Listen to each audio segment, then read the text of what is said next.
നമ്മളിന്ന് ചർച്ച ചെയ്യാൻ പോകുന്നൊരു പ്രധാനപ്പെട്ട വിഷയം മണ്ഡല പുനർനിർണയത്തെക്കുറിച്ചാണ്.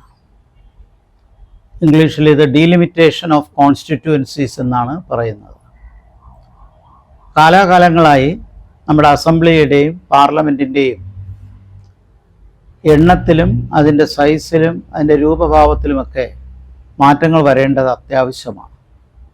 എല്ലാ രാജ്യങ്ങളിലും ഇത് സംഭവിക്കുന്നുണ്ട്.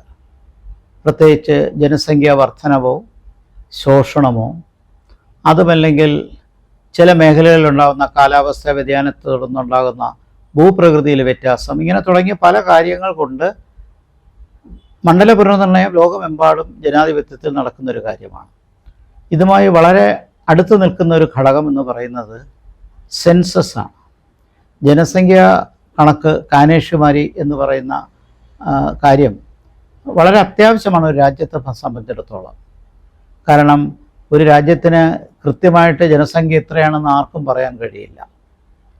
വളരെ വലുതാകുന്ന ജനസംഖ്യ, അനിയന്ത്രിതമായ ജനസംഖ്യാ വർധനവ് ഒരുപാട് പ്രശ്നങ്ങളുണ്ടാക്കും. ഇപ്പോൾ ചൈന, ഇന്ത്യ പോലുള്ള വലിയ രാജ്യങ്ങളുണ്ട്. 20,000-ന് താഴെയുള്ള രാജ്യങ്ങളുമുണ്ട്. ഇന്ന് ലോകത്തിലെ 193 ഐക്യരാഷ്ട്രസഭ അംഗങ്ങളെ എടുത്തു നോക്കിയാൽ ഇത് കൃത്യമായ ഒരു രാജ്യത്തിന് അതിൻ്റെ ജനസംഖ്യയെക്കുറിച്ചൊരു പ്രവചനമോ വിലയിരുത്തലോ നടത്താൻ പറ്റില്ല. പക്ഷേ സാമ്പത്തിക വളർച്ചയ്ക്കും സ്വയം പര്യാപ്തതയ്ക്കും ആവശ്യമുള്ള ജനസംഖ്യ വേണം. തീരെ കുറഞ്ഞു പോകാനും പാടില്ല. നമ്മുടെ രാജ്യമാകട്ടെ 2 വർഷം മുമ്പ് ലോകത്തിലെ ഏറ്റവും വലിയ ജനസംഖ്യയുള്ള രാജ്യമായി മാറി. 144 കോടി ജനസംഖ്യ ഇപ്പോഴുണ്ട്. ചൈനയേക്കാൾ ഇത് മുകളിലാണ്. ഇനി 2064 വരെ നമ്മുടെ ജനസംഖ്യ കുറയാൻ പോകുന്നില്ല. അതിനുശേഷമാണ് പോപ്പുലേഷൻ ഫാള് വരുന്നത്. ജനസംഖ്യ ഇങ്ങനെ വർദ്ധിച്ചുകൊണ്ടിരിക്കുമ്പോൾ മണ്ഡല പുനർനിർണയം ഒഴിവാക്കാൻ പറ്റാത്ത കാര്യമാണ്. ഈ ഡീലിമിറ്റേഷൻ എന്ന് പറയുന്നത് ഒരു വ്യവസ്ഥാപിത മാർഗമാണ്. അതിനൊരു കമ്മീഷണറും അംഗങ്ങളും ഒക്കെ ഉണ്ട്. സാധാരണ ഡീലിമിറ്റേഷൻ കമ്മീഷനിൽ 3 പ്രധാനപ്പെട്ട ഉദ്യോഗസ്ഥന്മാരാണുള്ളത്. ഒന്നത് നടത്തുന്ന ചെയർമാൻ, ഡീലിമിറ്റേഷൻ കമ്മീഷൻ ചെയർമാൻ, പിന്നീട് മുഖ്യ തെരഞ്ഞെടുപ്പ് കമ്മീഷണർ, അതോടൊപ്പം സംസ്ഥാനത്തിലെ മുഖ്യ തെരഞ്ഞെടുപ്പ് കമ്മീഷണറും അഥവാ ഇലക്ട്രൽ ഓഫീസറും ഉൾപ്പെടെ 3 പേരടങ്ങുന്ന അംഗസംഖ്യയുള്ള ഒരു കമ്മിറ്റിയാണ് നടത്തുന്നത്. പക്ഷേ ഇതിലെ തീരുമാനം കോടതികളിൽ ചോദ്യം ചെയ്യാൻ പാടില്ല, പാർലമെൻറ്റിന് മാറ്റാനും പാടില്ല. പക്ഷെ അതുകൊണ്ട് വളരെ ശ്രദ്ധയോടുകൂടി ചെയ്യേണ്ട ഒരു കാര്യമാണ് മണ്ഡല പുനർനിർണയം. എല്ലാ 10 വർഷം കൂടുമ്പോഴും നമ്മൾ സെൻസസ് നടത്താറുണ്ട്. പക്ഷേ 2021 നമ്മൾ സെൻസസ് നടത്തിയില്ല പല കാരണങ്ങൾ കൊണ്ട്. 2026 അത് പോസ്റ്റ്പോൺ ചെയ്തത്. അടുത്ത വർഷം അത് നടത്തണമെന്നാണ് പ്രതീക്ഷിക്കുന്നത്. അങ്ങനെയാണെങ്കിൽ 2031 ലോക്സഭാ തെരഞ്ഞെടുപ്പിനോടനുബന്ധിച്ച് കൂടുതൽ അംഗസംഖ്യ ലോകസഭയിലും തുടർന്ന് രാജ്യസഭയിലും സംസ്ഥാന നിയമസഭകളിലുമെല്ലാം ഉണ്ടാകാനുള്ള സാധ്യതയുണ്ട്. ഇതിനെക്കുറിച്ചാണ് ഇവിടെ ചർച്ച ചെയ്യുന്നത്. നാളിതുവരെ 4 തവണയാണ് മണ്ഡല പുനർനിർണയം നടത്തിയിട്ടുള്ളത് ഔദ്യോഗികമായി. 1952, 1971, 1986, 2002 ഇങ്ങനെ 4 തവണയായിട്ടാണ് ഇത് നടത്തിയത്. ഇനി നടത്താൻ വളരെ അടുത്ത് നിൽക്കുന്നൊരു സാഹചര്യമാണ്. അപ്പോൾ അടുത്ത മണ്ഡല പുനർനിർണയത്തോടുകൂടി ലോക്സഭയിലെ അംഗസംഖ്യയും രാജ്യസഭയിലെ അംഗസംഖ്യയും സംസ്ഥാന നിയമസഭയിലെ അംഗസംഖ്യകളുമെല്ലാം വ്യത്യാസം വരും. ഭാഗികമായിട്ട് മണ്ഡല പുനർനിർണയം നടത്തിയിട്ടുണ്ട് എന്നുള്ളൊരു വസ്തുതയാണ്. അത് ഏറ്റവും ഒടുവിൽ നടത്തിയത് ജമ്മു കാശ്മീർ ഒരു സംസ്ഥാനമല്ലാതായി മാറിയപ്പോൾ, അതൊരു യൂണിയൻ ടെറിട്ടറിയായി മാറിയപ്പോൾ ജമ്മു റീജിയനിലെ അംഗസംഖ്യ വർദ്ധിക്കുകയും താഴ്വരയിലെ അംഗസംഖ്യ കുറയുകയും ചെയ്തിട്ടുണ്ട്. പിന്നെ സംസ്ഥാനങ്ങളിലെല്ലാം ഏരിയയിൽ മേഖലകളുടെ പ്രദേശത്തെ ചെറുതായിട്ടൊക്കെ മാറ്റിയിട്ടുണ്ട്. പക്ഷേ നിയോജകമണ്ഡലങ്ങളുടെ എണ്ണമോ അതിൻ്റെ മറ്റ് കാര്യങ്ങളോ ഒന്നും മാറ്റിയിട്ടില്ല. അപ്പോൾ അതുകൊണ്ട് ഉദാഹരണമായിട്ട് കേരളത്തിൽ നിന്ന് ലോക്സഭയിലേക്ക് 20 അംഗങ്ങളെയാണ് തിരഞ്ഞെടുക്കുന്നത്. രാജ്യസഭയിലേക്ക് 9 പേരെ പരോക്ഷമായി തിരഞ്ഞെടുക്കുന്നു. 20 അംഗസംഖ്യ മാറിയിട്ടില്ല. പക്ഷേ അതിൻ്റെ പ്രദേശങ്ങളിൽ ചെറിയ വ്യത്യാസങ്ങൾ വന്നിട്ടുണ്ട്. അത് രാജ്യത്തെമ്പാടും സംഭവിച്ചിട്ടുണ്ട്. ഇപ്പം നമ്മുടെ 543 അംഗസംഖ്യയുള്ള ലോക്സഭയിലെ ഒരു പ്രധാന ചലഞ്ച് എന്ന് പറയുന്നത് പ്രാതിനിധ്യ സ്വഭാവത്തിൽ ഒരു തുല്യത, അബ്സല്യൂട്ട് ഇക്വാളിറ്റി അല്ല, ഏതാണ്ട് അടുത്ത് വരുന്ന ഒരു സമതലം വേണമെന്ന് ആഗ്രഹിക്കുന്നുണ്ടെങ്കിൽ അത് നടക്കുന്നില്ല. ഉദാഹരണമായി ഏറ്റവും ചെറിയ ലോക്സഭ എന്ന് പറയുന്നത് സീറ്റ് ലക്ഷദ്വീപാണ്. 68,000 വോട്ടേഴ്സാണ് ലക്ഷദ്വീപ് ലോക്സഭാ സീറ്റിൽ നിന്ന് തിരഞ്ഞെടുക്കപ്പെടുന്നത്. അതേസമയം തെലങ്കാനയിലെ മൽക്കാഗിരി എന്ന ലോക്സഭാ നിയോജകമണ്ഡലത്തിൽ നിന്ന് 31 ലക്ഷം ആൾക്കാർക്കാണ് ഒരു പ്രതിനിധി ഉണ്ടാകുന്നത്. 68,000-നും ഒരു പ്രതിനിധിയാണ് ലോക്സഭയിലേക്ക്, 31 ലക്ഷത്തിനും ഒരു പ്രതിനിധിയാണ്. ഈ ഒരു വലിയ വൈരുദ്ധ്യമാണ്. ഇപ്പോൾ കേരളത്തിൽ ഏതാണ്ട് ഒരു ശരാശരി 15 ലക്ഷം വോട്ടേഴ്സിന് ഒരു ലോക്സഭാ അംഗമുണ്ട്. അപ്പോൾ ഈ വ്യത്യാസം ഭാവിയിൽ എങ്ങനെ പരിഗണിക്കും? അതോടൊപ്പം അനുദിനം വർദ്ധിക്കുന്ന ജനസംഖ്യ ഇത് സംസ്ഥാനങ്ങൾ തമ്മിലുള്ള ഒരു തുലനം അഥവാ ബാലൻസ് നഷ്ടപ്പെടുത്തുമോ എന്നുള്ള കാര്യവും ഇവിടെ ചർച്ച ചെയ്യേണ്ടതുണ്ട്. അമേരിക്കയിൽ സെനറ്റ് ഉപരിസഭയിലേക്ക് ഓരോ സംസ്ഥാനത്തു നിന്ന് 2 അംഗങ്ങളെയാണ് തിരഞ്ഞെടുക്കുന്നത്. നമുക്കങ്ങനെയല്ല. ഉത്തർപ്രദേശിൽ നിന്ന് 35 പേരുണ്ടെങ്കിൽ ഒരംഗ സംഖ്യയുള്ള എത്രയോ സംസ്ഥാനങ്ങളുണ്ട്, രാജ്യസഭയിലേക്ക് തിരഞ്ഞെടുക്കുന്ന സംസ്ഥാനങ്ങളുണ്ട്. അതുപോലെ ലോക്സഭയിലേക്ക് 80 അംഗങ്ങൾ തിരഞ്ഞെടുക്കുന്ന ഉത്തർപ്രദേശും ഒരംഗത്തെ തിരഞ്ഞെടുക്കുന്ന 1-2 അംഗങ്ങൾ തിരഞ്ഞെടുക്കുന്ന സംസ്ഥാനങ്ങൾ, ചെറിയ സംസ്ഥാനങ്ങളുമുണ്ട്. അപ്പോൾ ഇത് നമുക്ക് അബ്സല്യൂട്ട് ഇക്വാളിറ്റി അല്ല പറയുന്നത്. പക്ഷേ പ്രാതിനിധ്യ സ്വഭാവത്തിനകത്ത് ഏതാണ്ടൊരു അടുത്ത് നിൽക്കണം. അങ്ങനെ നമുക്ക് പുനർനിർണയം നടത്താൻ പോകുമ്പോഴുണ്ടാകുന്ന ഒരു പ്രശ്നം ലോക്സഭാംഗങ്ങളുടെ എണ്ണം കൂടുന്നത് മാത്രമല്ല, സംസ്ഥാനങ്ങൾ തമ്മിലുള്ള ബാലൻസ്, തുലനം അപകടപ്പെടുത്തുമോ എന്നുള്ള ഒരു വെല്ലുവിളിയാണുള്ളത്. നമ്മുടെ ഒരു ഫെഡറൽ സ്വഭാവത്തിലുള്ള രാജ്യമാണ്. പെർഫെക്റ്റായിട്ടൊരു ഫെഡറൽ സംവിധാനമല്ല എന്ന് നമുക്ക് എല്ലാവർക്കും അറിയാം. പക്ഷെ ഇത്രത്തോളം ഡൈവേഴ്സിറ്റിയും പ്ലൂറലിസവും ഒക്കെ ഉള്ള ഒരു രാജ്യത്തിന് ഫെഡറലിസം അല്ലാതെ മറ്റു മാർഗമില്ല. അതാണ് അതിൻ്റെ വഴി. ഭരണഘടന തന്നെ പറയുന്നത് India that is Bharat shall be A union of States എന്നാണ് പറഞ്ഞു തുടങ്ങുന്നത്. അപ്പോൾ യൂണിയൻ ഓഫ് സ്റ്റേറ്റ്സ് എന്ന് പറയുന്നത് ഭരണഘടനാപരമായി വന്ന ഒരു ബോഡിയാണ്. പക്ഷേ സംസ്ഥാനങ്ങളുടെ എണ്ണം കൂടിയിട്ടുണ്ട്, ഒരു തവണയെ കുറഞ്ഞിട്ടുള്ളൂ. അത് 2019 കാശ്മീർ സംസ്ഥാനമല്ലാതായി മാറി. ജമ്മു കാശ്മീർ ഒരു യൂണിയൻ ടെറിട്ടറിയും ലഡാക്ക് വേറൊരു യൂണിയൻ ടെറിട്ടറിയും ആയപ്പോഴാണ്. മറ്റെല്ലാ കാലഘട്ടത്തിലും സംസ്ഥാനങ്ങളുടെ എണ്ണം കൂടിയിട്ടേ ഉള്ളൂ. ഉദാഹരണമായിട്ട് സ്വാതന്ത്ര്യം കിട്ടി ഇന്ത്യ റിപ്പബ്ലിക് ആയപ്പോൾ 14 സംസ്ഥാനങ്ങളിൽ നിന്നാണ് തുടങ്ങിയത്. ഒരു ഘട്ടത്തിൽ നമ്മൾ 29-ലെത്തി. ഇപ്പോൾ 28 സംസ്ഥാനങ്ങളും 8 യൂണിയൻ ടെറിട്ടറികളുമാണ് നമ്മുടെ ഫെഡറൽ രാജ്യത്തുള്ളത്. ഒരു വസ്തുത പറഞ്ഞാൽ കാലഘട്ടത്തിനനുസരിച്ച് സംസ്ഥാനങ്ങളുടെ എണ്ണം കൂടുന്നത് വെറും പ്രാദേശികവാദം കൊണ്ടല്ല, ഭരണ നൈപുണ്യത്തിനും അതിൻ്റെ എഫിഷ്യൻസിക്കുമെല്ലാം സംസ്ഥാനങ്ങളുടെ എണ്ണം ജനസംഖ്യ വെച്ച് നോക്കുമ്പോൾ കുറച്ചുകൂടി ആവുന്നതിൽ വലിയ തെറ്റൊന്നുമില്ല. 14-ൽ നിന്ന് 28-ലെത്തിയതിൽ അതിൽ നമുക്ക് വിഷമിക്കേണ്ട കാര്യമൊന്നുമില്ല. ഇനിയും 2-3 സംസ്ഥാനങ്ങളൊക്കെ വരാനും സാധ്യതയുണ്ട്. നമ്മളെക്കാൾ 4-1 ജനസംഖ്യയിൽ കുറവുള്ള അമേരിക്കയിൽ 50 സംസ്ഥാനങ്ങളുണ്ട്. അപ്പോൾ അതുകൊണ്ട് സംസ്ഥാനങ്ങൾ കൂടുതൽ വരുന്നത് ഭരണ നൈപുണ്യത്തിനും ഗുണമേന്മയ്ക്കും ഒക്കെ നല്ലതാണ്, ഗുഡ് ഗവേണൻസിനും സൽഭരണത്തിനുമൊക്കെ നല്ലതാണ്. പക്ഷെ അതല്ല നമ്മളിവിടെ ഫോക്കസ് ചെയ്യാൻ പോകുന്നത്. പ്രധാനപ്പെട്ട പ്രശ്നമെന്ന് പറയുന്നത് ജനസംഖ്യാ വർധനവ് എവിടെയൊക്കെയാണ് സംഭവിച്ചിരിക്കുന്നത്, അതനുസരിച്ച് ഏതൊക്കെ സംസ്ഥാനങ്ങൾക്കാണ് കൂടുതൽ ലോക്സഭാ സീറ്റും തുടർന്ന് രാജ്യസഭാ സീറ്റും കൂടുതൽ ലഭിക്കാൻ പോകുന്നത്. ഇതിൻ്റെ അപകടം എന്താണെന്ന് ഞാൻ കുറച്ച് കഴിഞ്ഞ് പറയാം. നമ്മുടെ 28 സംസ്ഥാനങ്ങളിൽ ഏറ്റവും ജനസംഖ്യയിൽ മുന്നിൽ നിൽക്കുന്ന 10 സംസ്ഥാനങ്ങൾ എടുത്താൽ അതിൽ 5 എണ്ണം ഉത്തരേന്ത്യയിലും പശ്ചിമഭാഗത്ത് വെസ്റ്റേൺ സൈഡിൽ 2 എണ്ണവും ദക്ഷിണഭാഗത്ത് 3 എണ്ണവും കിഴക്കൻ മേഖലയിൽ 1 എണ്ണവുമുണ്ട്. ഉദാഹരണമായി 10 സംസ്ഥാനങ്ങളെ പറഞ്ഞാൽ ഉത്തർപ്രദേശ്, ബീഹാർ, രാജസ്ഥാൻ, മധ്യപ്രദേശ്, മഹാരാഷ്ട്ര, വെസ്റ്റ് ബംഗാൾ, ഗുജറാത്ത്, തമിഴ്നാട്, ആന്ധ്ര, കർണാടക എന്നിങ്ങനെയാണ് ഈ 10 സംസ്ഥാനങ്ങൾ. ഇങ്ങനെ ഈ പ്രധാനപ്പെട്ട 10 സംസ്ഥാനങ്ങളിൽ ഏറ്റവും മുൻപന്തിയിൽ നിൽക്കുന്ന സംസ്ഥാനങ്ങളെന്ന് പറയുന്നത് ഉത്തരേന്ത്യയിലും തുടർന്ന് മഹാരാഷ്ട്രയിലും പശ്ചിമ ബംഗാളിലുമാണ്. താരതമ്യേന ദക്ഷിണേന്ത്യൻ സംസ്ഥാനങ്ങളിൽ ജനസംഖ്യ ഈ പ്രധാനപ്പെട്ട 3 സംസ്ഥാനങ്ങൾ പറഞ്ഞല്ലോ, തമിഴ്നാട്, കർണാടക, ആന്ധ്രാപ്രദേശ്, അവിടെയൊക്കെ ഉണ്ടെങ്കിലും ഗുജറാത്തിലും മഹാരാഷ്ട്രയിലും പശ്ചിമ ബംഗാളിലും ഉള്ളതുപോലെയോ അതല്ലെങ്കിൽ നേരത്തെ പറഞ്ഞ ഉത്തർപ്രദേശ്, ബീഹാർ, മധ്യപ്രദേശ്, രാജസ്ഥാൻ എന്ന് തുടങ്ങിയ ഉത്തരേന്ത്യൻ സംസ്ഥാനങ്ങളിൽ ഉള്ളതുപോലെയോ വലിയ വർധനവുണ്ടായിട്ടില്ല.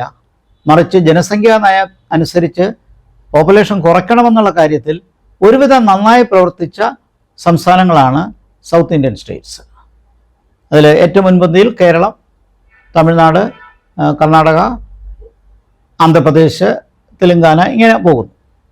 പക്ഷേ ഇത് നിയന്ത്രിക്കാൻ പറ്റാത്ത സംസ്ഥാനങ്ങളായി നമ്മൾ ചൂണ്ടിക്കാണിച്ച ഉത്തർപ്രദേശ്, ബീഹാർ, മഹാരാഷ്ട്ര, വെസ്റ്റ് ബംഗാൾ, രാജസ്ഥാൻ, ഗുജറാത്ത് എന്ന് തുടങ്ങിയ മറ്റ് സംസ്ഥാനങ്ങൾ, ഈ സംസ്ഥാനങ്ങളിലെ ജനസംഖ്യാ വർധനവ് കൂടി വരുമ്പോൾ കൂടുതൽ ലോക്സഭാ സീറ്റുകൾ ഇത്തരം സംസ്ഥാനങ്ങളിലേക്ക് കിട്ടാൻ സാധ്യതയുണ്ട്. അതുണ്ടാക്കുന്ന പ്രശ്നത്തെക്കുറിച്ച് സമീപകാലത്ത് തമിഴ്നാട് മുഖ്യമന്ത്രി ഉയർത്തിയ വിവാദം അതൊരു വശത്ത് നിൽക്കുന്നു.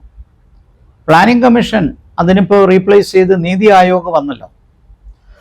പ്ലാനിംഗ് കമ്മീഷൻ ആകട്ടെ നീതി ആയോഗ് ആകട്ടെ വികസന പദ്ധതികളിൽ പലപ്പോഴും പരിഗണിക്കുന്നത്, അതിൽ പ്രധാനപ്പെട്ട ഒരു ഫാക്ടർ എന്ന് പറയുന്നത് ജനസംഖ്യയാണ്. മറ്റ് ഘടകങ്ങളില്ലെന്നില്ല, പക്ഷെ ജനസംഖ്യയാണ്.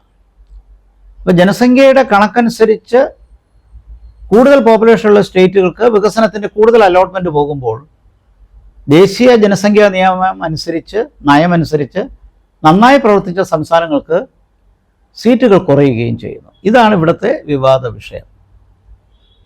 ഇപ്പോൾ പോപ്പുലേഷൻ കൺട്രോൾ ചെയ്യാത്ത സ്റ്റേറ്റുകൾക്ക് കൂടുതൽ സീറ്റുകൾ ലഭിക്കുന്നു. ഉദാഹരണമായി പുതിയ പാർലമെൻറ്റിൽ 888 സീറ്റുകൾക്ക് പ്രൊവിഷനുണ്ട്. 543 വർദ്ധിക്കാൻ സാധ്യതയുണ്ട്. 888 പേർക്ക് ഇരിക്കാനുള്ള സൗകര്യമുണ്ട്. അതുപോലെ 250 പേരുള്ള രാജ്യസഭയിൽ 384 പേർക്ക് ഇരിക്കാനുള്ള സാഹചര്യം സൃഷ്ടിച്ചിട്ടുണ്ട്. അതൊക്കെ നല്ല കാര്യം. പക്ഷേ ഈ വർധനവ് വരുമ്പോൾ അതിൻ്റെ ഒരു ഭൂപ്രദേശം എടുത്തു നോക്കിയാൽ ഉത്തരേന്ത്യയിലും പിന്നെ പടിഞ്ഞാറുള്ള ഗുജറാത്തും മഹാരാഷ്ട്രയും കിഴക്കൻ മേഖലയിലുള്ള പശ്ചിമ ബംഗാളും, ഇതാണ് ഈ കോൺട്രവേഴ്സിയിൽ പ്രധാനമായും വരുന്നത്. വടക്കുകിഴക്കൻ സംസ്ഥാനങ്ങളെ ഇവിടെ പറയേണ്ട കാര്യമില്ല, കാരണം അവിടെ ജനസംഖ്യ വളരെ കുറവാണ്. അതുകൊണ്ട് അവിടെ ജനസംഖ്യാ വർധനവ് ഉണ്ടായാൽ പോലും അതൊരിക്കലും ചെറിയ സംസ്ഥാനങ്ങളായ ഗോവയുടെ, കേരളത്തിൻ്റെ അടുത്ത് പോലും ആ ജനസംഖ്യ എത്തില്ല. അതുകൊണ്ട് വടക്കിഴക്കൻ സംസ്ഥാനങ്ങൾ ആ നിലയ്ക്കൊരു വലിയൊരു ബുദ്ധിമുട്ടുണ്ടാക്കുന്നില്ല എന്ന് മാത്രമല്ല, അവിടെ വികസനം കൂടുതൽ ആവശ്യവുമാണ്. ആസാം ഉൾപ്പെടെ 8 സംസ്ഥാനങ്ങൾക്കും വികസനം ആവശ്യമാണ്. ജനസംഖ്യയല്ല അവിടുത്തെ ഒരു വലിയ ഇഷ്യൂ, വികസനമാണ് അവിടുത്തെ ഇഷ്യൂ. അതുകൊണ്ട് ഇത് ഈ കോൺട്രവേഴ്സിയിൽ നോർത്ത് ഈസ്റ്റേൺ സ്റ്റേറ്റ്സ് വരുന്നില്ല. അപ്പോൾ ഇത് ഉണ്ടാക്കുന്ന ഒരു വെല്ലുവിളി എന്ന് പറയുന്നത് നയരൂപീകരണത്തിലും നീതി ആയോഗിൻ്റെ വികസന കാര്യങ്ങൾക്ക് വിഭജിക്കപ്പെടുന്ന റിസോഴ്സസിൻ്റെ വിഭവങ്ങളുടെ കാര്യത്തിലെടുക്കുമ്പോഴും ജനസംഖ്യാ പരിഗണന വരുമ്പോൾ തീർച്ചയായിട്ടും കൂടുതൽ വെയിറ്റേജ് ജനസംഖ്യാ വർധനവുള്ള സംസ്ഥാനങ്ങൾക്ക് ലഭിക്കുന്നു എന്നുള്ള ഒരാക്ഷേപമാണ്. അടുത്ത സെൻസസ് എടുക്കുമ്പോൾ ഇത് വെളിവാകും എന്നുള്ളതാണ്. 2026 അടുത്ത സെൻസസ് നടക്കാൻ പോകും. അടുത്ത വർഷമാണ്. 2031 വർഷത്തോടു കൂടി നമുക്കിത് നടപ്പിലാക്കണം. ഇപ്പോൾ 2031 കട്ട് ഓഫ് പോയിൻ്റ് ആയിട്ട് ഡീലിമിറ്റേഷൻ്റെ എഫക്റ്റ് നടപ്പിലാക്കണം, ഇംപ്ലിമെൻ്റ് ചെയ്യണം. അതാണ് ടാർഗറ്റ് ചെയ്തിരിക്കുന്നത്. അതിനിടയ്ക്ക് ഒരു രാജ്യം ഒരു തിരഞ്ഞെടുപ്പ് എന്നുള്ള മറ്റൊരു വിവാദം അവിടെ നിൽപ്പുണ്ട്. അത് എടുക്കുന്നില്ല, അതിവിടെ നമുക്ക് ഈ ചർച്ചയിൽ വരുന്നില്ല. പക്ഷേ തീർച്ചയായിട്ടും ഇത് 2031 ഇംപ്ലിമെൻ്റ് ചെയ്യുമ്പോൾ വെയിറ്റേജ് വരുന്നത് കൂടുതൽ തരം സംസ്ഥാനങ്ങൾക്കാണെങ്കിൽ നയരൂപീകരണത്തിലുണ്ടാകുന്ന പ്രശ്നങ്ങൾ എങ്ങനെ പരിഗണിക്കപ്പെടും? പാർലമെൻറ്റിലും ജനാധിപത്യത്തിലുമൊക്കെ എപ്പോഴും സീറ്റുകളുടെ എണ്ണവും വോട്ടുകളുമെല്ലാം പ്രധാനമാണല്ലോ. അപ്പോൾ നമുക്ക് കാണാവുന്നൊരു കാര്യം, മുന്നണി ഭരണം ഉണ്ടാകുമ്പോഴൊക്കെ പ്രാദേശികവാദം കുറച്ച് ശക്തിപ്പെടും. മുമ്പ് മൻമോഹൻ സിംഗ് ഗവൺമെൻറ്റും വാജ്പേയി ഗവൺമെൻറ്റും ഉണ്ടായിരുന്നപ്പോൾ ഉദാഹരണമായി തമിഴ്നാടിന് കേന്ദ്ര ഗവൺമെൻറ്റിൽ വലിയ സ്വാധീനം ഉണ്ടായിരുന്നു, സമ്മർദ്ദവും ഉണ്ടായിരുന്നു. അതിൻ്റെ ഗുണങ്ങളൊക്കെ അവർക്ക് കിട്ടുകയും ചെയ്തു, വികസന കാര്യങ്ങളിലും അടിസ്ഥാന വികസനത്തിലൊക്കെ. ഇപ്പോൾ ആ സ്ഥാനം നമുക്കറിയാം തെലുങ്കാനയ്ക്ക് ഉണ്ട് എന്നുള്ളത് നമുക്ക് എടുത്തു പറയേണ്ട ഒരു കാര്യമാണ്.